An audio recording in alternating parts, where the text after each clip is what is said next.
in my seat. Excuse me. Excuse me. Yeah, that's better. Okay. All right. So. All right. Bye, cat. Bye, Kat. So, can you tell me who you are and what you do? I'm Anna Kennedy, and I am an actor, theatre maker, producer, and sometimes writer, sometimes assistant director in theatre in Melbourne. Okay. So, I happen to know that tonight is the closing night for the show you've been in, the Living Museum of Erotic Women, and I'm here to see the show. And in the show, the parts that you feature in, you are naked. Butt naked. Butt naked. Butt naked. And I wanted to ask Anna about, that classic Hot Chicks with Big Brains Venn diagram, like the overlap between your physical body and like the intellectual side of things. And yeah, I just want you to talk to me a bit about how and why you feel comfortable, not that you shouldn't, but like being naked on stage, and a bit about that process for you and how it relates to the intellectual facet of what you're doing. Yeah.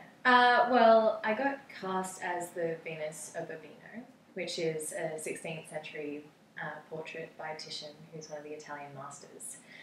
And, well, you look at the image and it's a naked woman on a bed. So instantly I knew that nudity would be required for that role. And also because I am a curvy, redheaded woman, it was appropriate casting. So, I think I've been fortunate in that I've been able to write the text that I deliver and perform.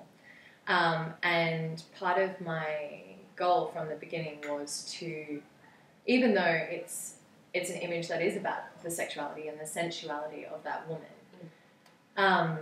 and Titian received a lot of criticism about how overtly sexual it was, considering he used a live model as his figure in the painting, and that he kind of brought that into vogue. Like, often there were portraits but not nude portraits, like the nude models weren't a thing really until the 16th century, and she was a courtesan, so I think naturally when people think of courtesans they think of prostitutes and whores, and that as being like a negative or a sort of like purely sexual, and rather than acknowledging the social and but actually courtesans were very different to prostitutes in that they had they were part of the high society. They were companions and they were muses for artists, and they were like the difference between like a geisha, like someone that like has like almost builds that relationship also like with the like client and has that status, and there are so many like rules and mores that they follow, and it's an integral part of that society, and it's respected. And also courtesans were massive contributors to the to arts and culture. Like they were quite prominent theatre goers and art gallery goers and models for portraits and stuff. So my goal with writing the piece was that I wanted to create a whole person, like a woman who had a brain and was a critical thinker, and I wanted to make a comment about the way that women are seen as sexual objects. Like when you see an image like that, you don't have any other information. All you have is the physical body. And I had an opportunity as a performer to give that physical body a voice. Yeah. And I mean, that's like the title of the show is like the Living Museum. Like you're bringing someone to life, like someone that was an image you were giving them. And because it was already such a, the nudity in itself, it's like a sexual, sensual image. So I felt like there was no point to write a piece of work that was about being, a sexy woman or whatever. It's already like... Well, yeah, it's already like there. The naked body is there. Like you don't have to try to be like, oh, by the way, just in case you didn't notice, I'm really sexy. Like, just in case you didn't notice, these are my boobies. And I actually, like, as a performer, really don't feel comfortable, especially when I'm not wearing any clothes, being like, sexy, like, music video style sexualization. But in this show, you do some of that stuff. Yeah, and that's something I don't feel comfortable with in myself. And so when I have control over writing the piece, that's when I can make those decisions. But in the group number, which is the one I think you're referring to, where it's very burlesque style costuming, and there's a lot of sort of like let's be sexy women dancing, which can be really empowering for some women. And but I don't personally find it empowering because there isn't that brain element, or I'm not saying that there's no intellectualness in burlesque, but yes, but for me it's like I like to share the sexy part of my body with people I choose to share it with. And so being a performer and presenting a sexy female body, I find false because I don't feel sexy wearing that, wearing that costume. And so for me, I don't feel empowered. But as a performer, I have to go, well, this is a character. You know, this character wants to be here and wants to be wearing that costume and wants to share their sexuality in that way. So when I get up on stage, I'm not going, oh, I'm Anna and I feel uncomfortable. I'm going, I'm a character who's a showgirl and she loves this. Yeah. So that's the distinction for me. But in terms of a piece that I've written, I sort of, it started with an improvisation describing different body parts that the painter would paint. And it became quite apparent that what I was, as a figure that's being painted, that every part of the body was important. And that it wasn't just about, make my breasts look perfect and this and that and whatever. It's like, the female body, every part of it is special and interesting in itself. Like the ankle is just as interesting as a nipple. Like that, when you look at a painting, if the breasts and face are perfect and everything else is kind of not given the same attention to detail, then it's a shit painting. It's a shit painting. Yeah. So otherwise it'd just be like a white background and just like boobs and like the hip vagina area, just like nothing else. Yeah, and when I started to write a piece after that improvisation, trying to figure out, because it sort of starts with a lot of verse and talking about the body, and I was like, okay, well, where does it go from here? What's the next thing? Like, okay, so that's the body and that's the painting. And now what's the mind? And I sort of became aware of the fact that, I was already aware that it was really difficult to find information about the model. Plenty of information about the painter. Absolutely. Zilcho information about the model. Yeah. And her name was Angela Del Moro, and she was the second highest paid courtesan in Venice at the time. And yeah, there's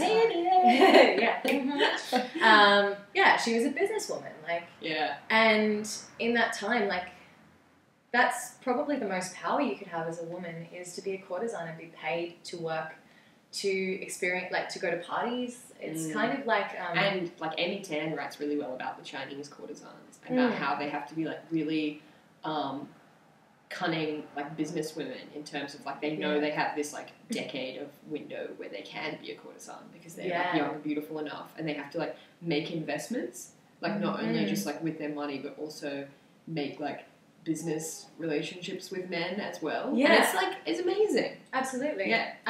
And so I started going with that idea of not being able to find much information about this woman. And in a lot of my own sort of personal research about the history of women and feminism, I've become acutely aware of the difficulty in finding information about women throughout history compared to finding information about men throughout history.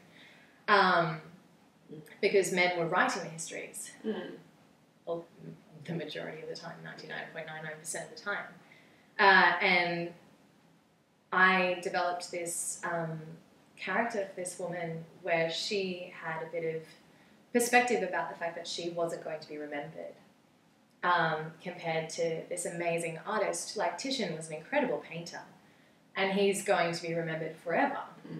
He's immortalised. Absolutely. Even though she's the one that's in the painting that's going to exist forever. Yeah, he's physically immortalised. Yeah, but he's the one that's actually, immortalised. Yeah. And so what I enjoyed about going from that kind of perspective was I felt like not only was I able to make a comment about women throughout history being underrepresented, I was also able to give this woman a mind, like an intellect and a critical thinking about herself in relation to society, and also an intelligent internal monologue. Yeah, and also create a parallel between the way that women in the media now are perceived. Like if you think about photos like Kim Kardashian with the wine bottle like overflowing, like breaking that. The internet. Yeah, exactly. When you think about that sort of thing, so many people are making judgments about her sexualizing herself,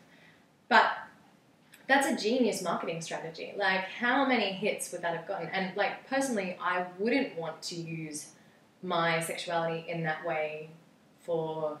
How do you differentiate between Kim Kardashian using her naked butt to break the internet and for that publicity? How do you differentiate between that and what you're doing, being naked on stage? Well, it comes down to the voice that goes with it. Like, it's the... I know that people walk into that performance and are making comments about my body immediately. And it's interesting because I'm still... It's kind of like they think I'm actually the... Like, they know I'm not actually the painting, but for some reason I can't hear or something. And so people will make comments about my body, and usually it's really lovely things like, oh, she's so beautiful, or she looks so relaxed, or, you know, I didn't hear this older man say this, but the operator for the tech heard this man go, oh, lovely breasts, or something like that. And I'm kind of glad I didn't hear that, because then I would have been like, that's not really the point of the piece. And that's right here, I do have ears. Yeah, exactly. And I think that's the difference. The point of the piece for me is not about the nakedness. The point of the piece for me is to give a voice to a woman in history who didn't have one, like, or we don't have any record of it really. And you know, whilst I think the painting and the picture of Kim Kardashian may be comparable in the way that it's like a sexualized woman snapshot. Yeah. In performance as a living, moving, breathing human, presenting an argument, essentially. For me, I feel good about that because it's about the words that I say and the thoughts that this character is having that align with my own viewpoints about my views on women throughout history and women as sexualized objects often. When they do have an intellect that is kind of underappreciated or dismissed. Well, you can't, like, he couldn't have painted her brain. Exactly, anyway. Exactly. And I think an image like... But he could have written about her. Like, yes, you know, like... Well, yeah, but I don't, like, you know, he wasn't a writer, he was a painter. And so he painted her, but... yeah, it's just, you know, people didn't write about women the way they wrote about men.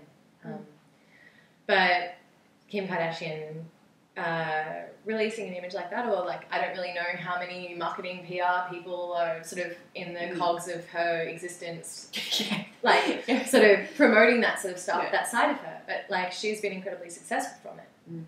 But it's not a choice I would make because ethically I don't like to perpetuate an image of a mindless woman, like just like a body as the disassociated best. With the brain. Yeah, one of the things I most hate about the perception of women is that the body and the physical appearance of a woman is the most important thing. That's because I've had a conversation with my dad not too long ago about feminism and how as a woman I feel that instantly people perceive, not everyone, some people perceive my most valuable asset to be my physical appearance. Particularly in the performance industry where it is important because... Well, that's one of the reasons I started Hot Chicks with Big Brains, is because I felt that and I felt that it was trapping me. Yeah. It was really frustrating. Absolutely. Yeah. And so I was saying that, you know, in the same way that I feel like my, you know, physical appearance is the most highly valued asset. But for men, it's often that the opposite is true. That if they don't have like a powerful, successful career, like if they aren't, you know, achieving as a powerful man, usually professionally, then that is like the most pressure that's placed on them. It's not always about their heart or their anything but their tangible success. Yeah. In relation to their careers and money and whatever. So I wanted to challenge that immediate perception of someone walking in, seeing a naked body and observing and you are still. It's like you are an object at the very beginning. Absolutely. Like, that's part of the show, is that people move into the space and Anna is already there, like reclining, like you are the painting. Like, absolutely. Still object. Yeah. And then you come to life and show them the brain side of things. Yeah, absolutely. And I've been very humbled by people's interest in the writing. You know, a lot of people have been asking, like, if I've met them afterwards or if they've asked someone else from within the production side of Living Museum where the writing's from, where can they get the writing from? And you're like, well, it's great because, you know, people are being moved by what I'm saying. Yeah. And I think people perceive nudity in a live sense to be very vulnerable and brave. And even though I don't necessarily feel vulnerable. Like, I feel self-conscious in the way that everybody feels self-conscious about their bodies. Yeah. But at the end of the day, what makes it important for me to do this piece and to be a confident nude woman with a brain. Like, unapologetic. Unapologetic. You're not out there being like, oh, sorry, you can see my whole body. Like, no, you are there. It's like, this is just my body and it's not perfect by whatever standards that some feel that we have to subscribe to.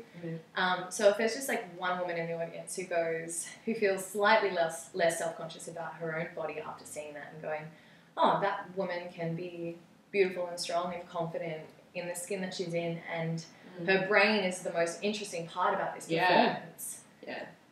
Then job done. Yeah, exactly. And, you know, hopefully people do walk away thinking about the way that they receive images of women. And I think it's easy to receive an image of a woman and make judgments about her character and not think about her motivations. Like, why would someone like Kim Kardashian have a picture like that taken of herself and then propagate it all over the internet? Yeah. Why would she do that? Because she knows that the game of our society is that shock tactics and nudity draw attention and ultimately money to her as a businesswoman, as a career. And whilst that's not a choice that I would necessarily make for myself, I can understand her motivations and appreciate and admire how tactical she's being. And, you know, I think I would rather question why someone does something than make assumptions about their character. So I think that's the difference for me, is that I have an opportunity to share my voice, share the voice of this woman in history, and have an intellectual argument and like sadness and vulnerability in that. She knows she's not going to be remembered. And I think we're fortunate to be growing up in a generation where now we're able to write our own stories. We're doing that right now. We're making a video. Yeah. Boom. But, you know, 100 years ago, even, it was harder. Yeah. And you had to be of a certain class to even know how to read or write. And now, at least in our society in Australia, it's basically a prerequisite to living in this country that you grow up with an education. Not really the word I'm looking for, but you know what I mean. So for me it's about the mind of this woman and not about the body. Yeah. Perfect. I'm going to see the show tonight. Yeah, closing night. Closing night and then the after party.